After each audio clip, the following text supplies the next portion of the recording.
Hi everyone, welcome back to my YouTube channel. In today's video, we are going to start with the Benami Transaction Prohibition Act 1988. और अब इस act में कुछ changes भी आ गए जिनको हम अमेंडमेंट्स कहते हैं। इसके बारे में भी हम साथ ही साथ में पढ़ेंगे और इस पीडीएफ के एंड में मैंने अमेंडमेंट्स को अलग से भी लिखा है जिसका लिंक मैं आपके साथ शेयर कर दूंगी। So without wasting any further time let's get started. अब जो बेनामी ट्रांजैक्शन प्रोहिबिशन एक्ट है इसमें पहले हम देखते हैं इसकी इंट्रोडक्शन की इस एक्ट में है क्या। इन्होंने क्या कहा है, मैंने जो मेन पॉइंट्स है उनको पहले से ही हाईलाइट किया हुआ है।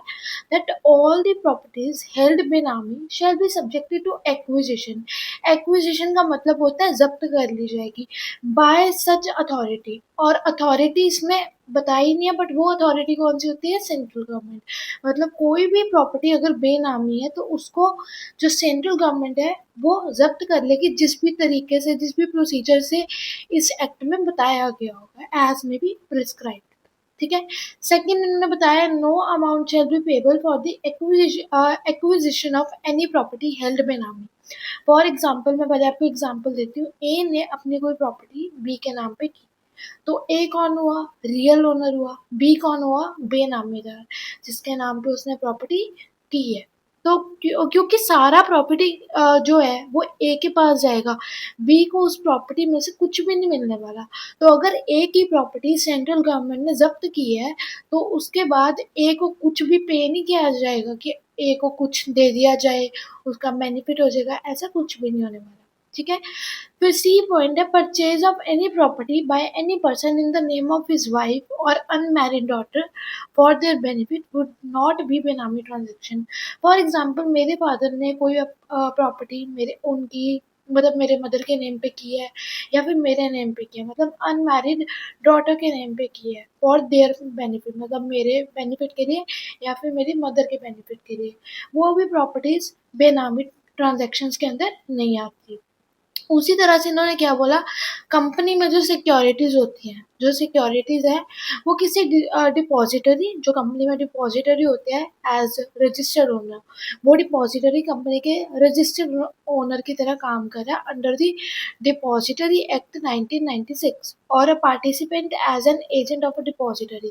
डिपॉजिटरी के का कोई पार्टिसिपेंट है जो कि एजेंट की तरह काम करता है, अगर उनके नाम पे भी कोई सिक्योरिटीज है तो वो भी बेनामी ट्रांजेक्शन्स नहीं कहलाई जाएगी।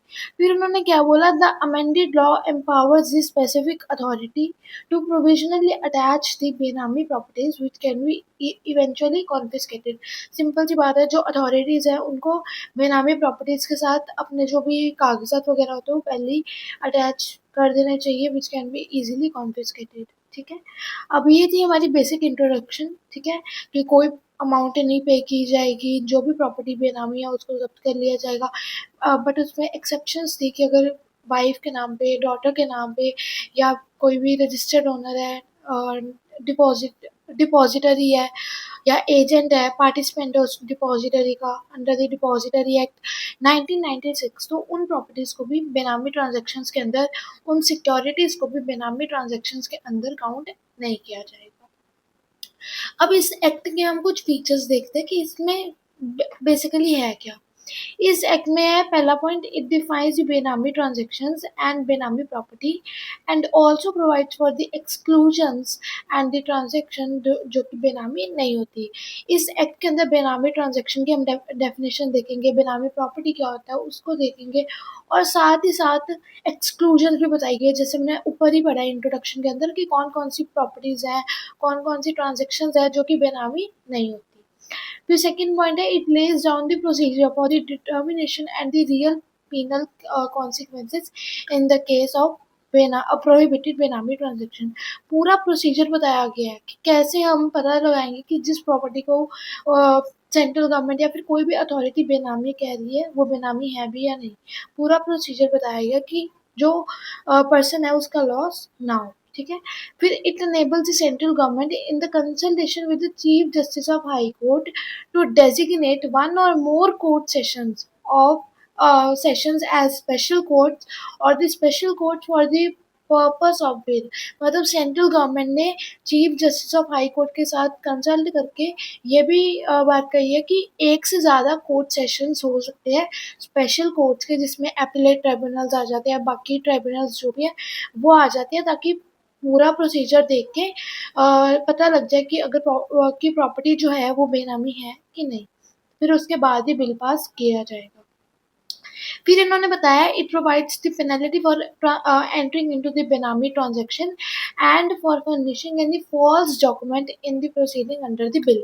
अब उन्होंने बोला ना कि एक से ज़्यादा कोर्ट सेशंस भी हो सकते हैं ताकि बिल जो है वो प्रॉपर हो। फिर इन्होंने बोला है कि अगर एक तो पेनल्टी बताई जाएगी बेनामी ट्रांजैक्शन के अंदर अगर एंटर किया किसी पर्सन ने, ठीक है, और अगर किसी मतलब जो बेनामीदार है, जो दो बंदे होते हैं, अगर उन्होंने कोई भी डॉक्यूमेंट्स गलत दिए हैं या फिर कोई भी इंफॉर्मेशन गलत दी है तो वो बिल के अंडर लिखी जाएगी और उनके ऊपर पेनल्टी दी जाएगी।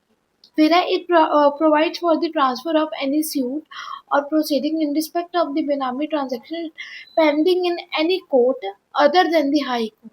अगर कोई भी बेनामी ट्रांजैक्शन पेंडिंग है किसी भी कोर्ट में, बट इसमें हाई कोर्ट नहीं आता, अगर हाई कोर्ट में पेंडिंग है फिर चलेगा, बट अगर और किसी कोर्ट में या किसी ट्राइब्यूनल में या फिर किसी एपिलेट ट्राइब्यूनल में वो पेंडिंग है तो वो हाई कोर्ट के अंडर आ जाता है और उस सूट को ट्रांसफर कर दिया जाता है।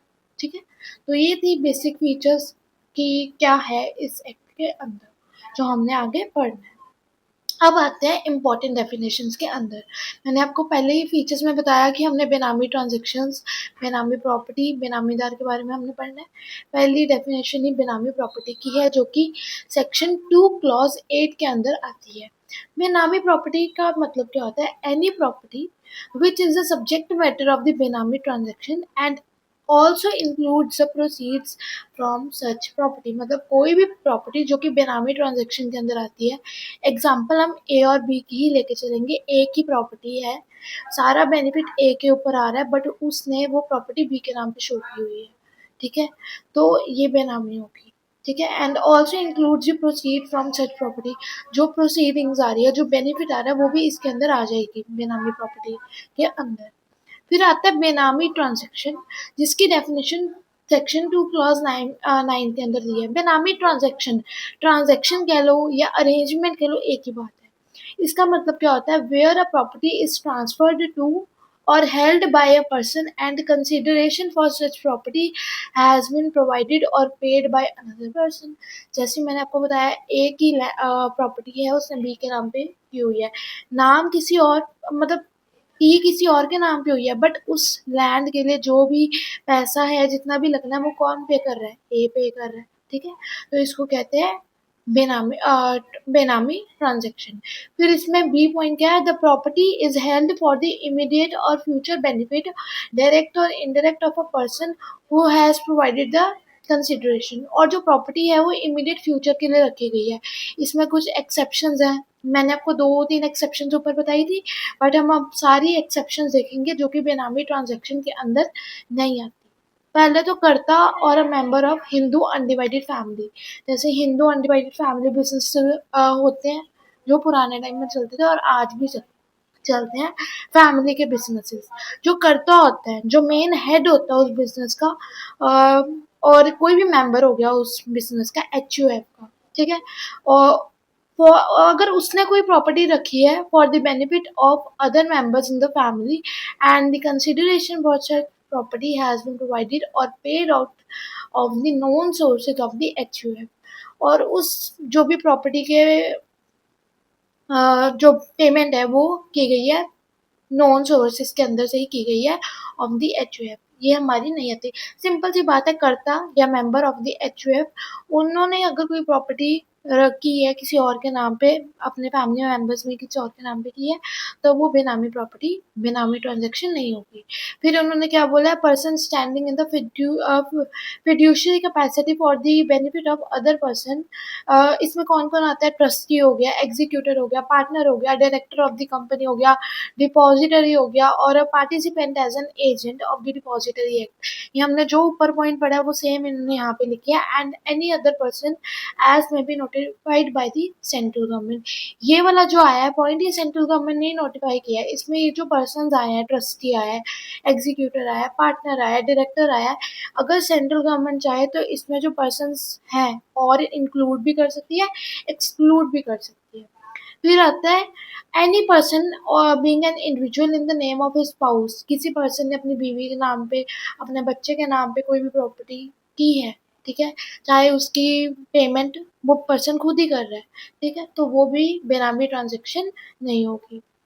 फिर वही any person in the name of his brother और सिस्टर और लीनियल। लीनियल का मतलब क्या होता है? ब्लड रिलेशंस, ठीक है, जैसे मैं और मेरा भाई, ठीक है, मेरी सिस्टर होगी, मेरी मदर होगी, मेरे फादर होगी, इनको कहते हैं ब्लड रिलेशंस।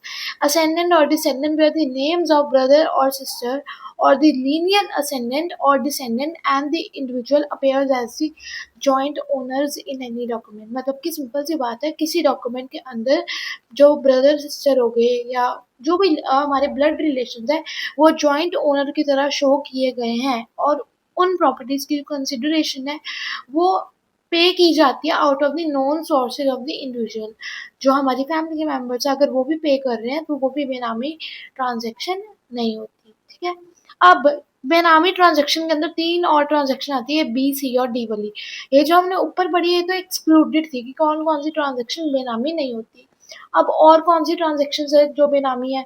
ट्रांजेक्शन कह लो या अरेंजमेंट कह लो, एक ही बात है। वो ट्रांजेक्शन या वो arrangement in respect of the property or which is made out of the fictitious name.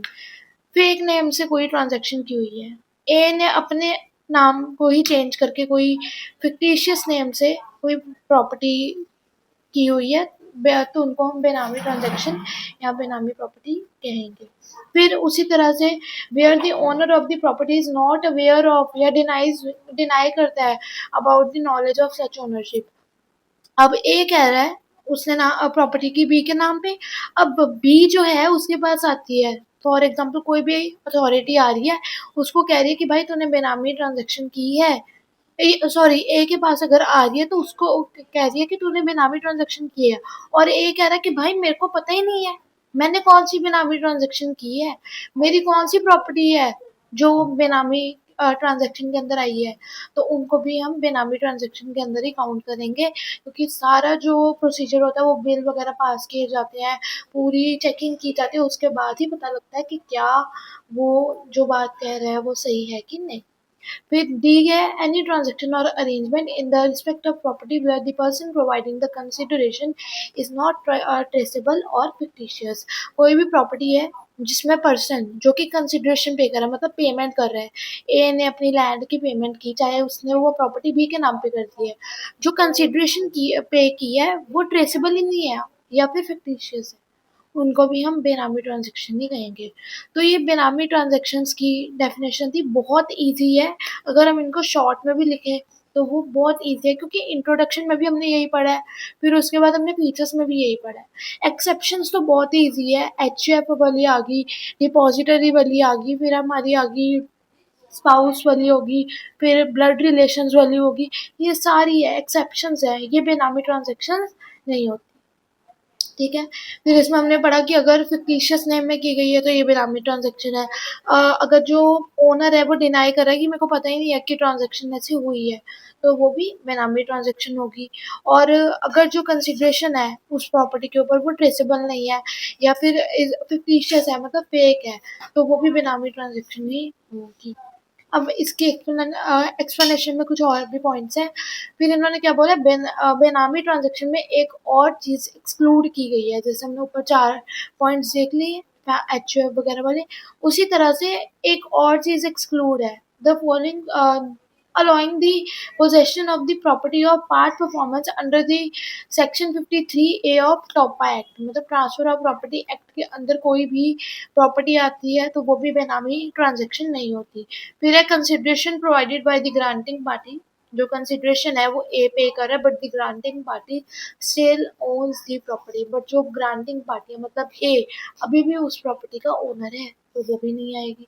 फिर स्टैम्प ड्यूटी पे कर दी गई है उस ट्रांजेक्शन के ऊपर या उस अरेंजमेंट के ऊपर, वो भी नहीं आती। और जो कॉन्ट्रैक्ट है ए और बी के अंदर वो रजिस्टर्ड है, अगर तो रजिस्टर्ड है फिर तो बिल्कुल ही नहीं बेनामी होगी, ठीक है। तो अब इसमें कुछ और भी एक्सक्लूजन होगी जो कि बेनामी ट्रांजेक्शन के अंदर नहीं आती। पहले 4 पढ़े, अब ये और 4 हैं, बहुत ईज़ी हैं। टॉपा के अंदर आती है पार्ट परफॉर्मेंस के बेसिस पे, ग्रांटिंग पार्टी अभी भी कह रही है कि प्रॉपर्टी मेरी है, स्टैम्प ड्यूटी पे कर दी हुई है, कॉन्ट्रैक्ट रजिस्टर्ड है, तो ये भी सारी एक्सक्लूजन होगी। फिर हमने देखा बेनामीदार, ये थर्ड हमारी डेफिनेशन है बेनामीदार की, सेक्शन 2 क्लॉज 10। बेनामीदार कौन होता है?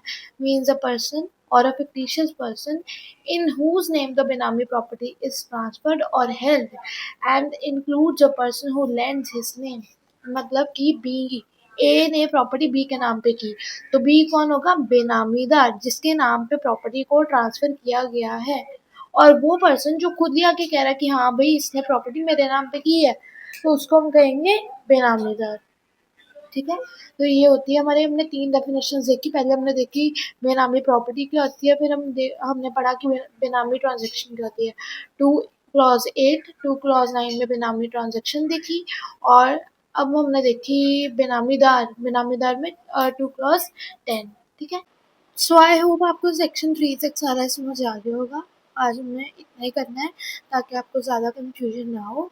अगर इनमें आपको कोई भी डाउट है तो you can comment down in the comment section, और मैं उनका रिप्लाई कर दूँगी, आपको एक्सप्लेन भी कर दूँगी।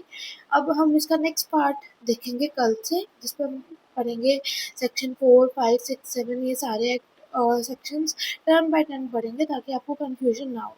और वीडियोस की लेंथ भी मैं शॉर्ट ही रख रही हूँ, खुद से ही रख रही हूँ, ताकि आपको कोई भी डाउट, कोई भी कन्फ्यूजन हो तो वो टर्न बाय टर्न क्लियर होती जाए। So thank you for watching the video and don't forget to like, share and comment the video.